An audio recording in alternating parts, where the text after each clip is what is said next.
દર્શક મિત્રો, અતરંગી ન્યૂઝ સાથે હું વૈશાલી પુવારું સ્વાગત છે આપ સૌનું. કરીશું નજર આજના સમાચાર પર. રાજકોટથી વિસાવદર વિધાનસભાની પેટા ચૂંટણીને લઈને શંકરસિંહ વાઘેલાની રાજકોટ સર્કિટ હાઉસ ખાતે કાર્યકર્તાઓની મીટિંગ યોજાઈ. રાજકોટમાં આગામી વિસાવદર વિધાનસભાની પેટા ચૂંટણીની તૈયારીના ભાગરૂપે ગુજરાતના ભૂતપૂર્વ મુખ્યમંત્રી શ્રી શંકરસિંહ વાઘેલા બાપુ સાહેબે રાજકોટના સર્કિટ હાઉસ ખાતે મહત્વપૂર્ણ મીટિંગ યોજી હતી.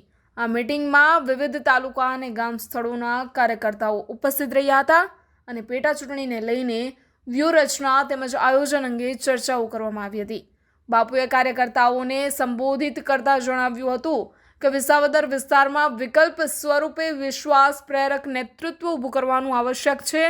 તેમણે મતદારો સાથે સીધો સંવાદ સાધવા, લોક સંપર્ક વધારવા અને મૂળ પ્રશ્નો ઉપર ધ્યાન કેન્દ્રિત કરી ચૂંટણી લડવાની મજબૂત હાકલ કરી. મીટિંગ દરમિયાન સ્થાનિક આગેવાનો અને સામાજિક આગેવાનોએ પણ પોતાના મત તથા સૂચનો રજૂ કર્યા હતા. આ બેઠકને આગામી દિવસોમાં યોજાનારી ચૂંટણી માટે જંગી તૈયારીઓની શરૂઆત તરીકે પણ જોવામાં આવી રહી છે.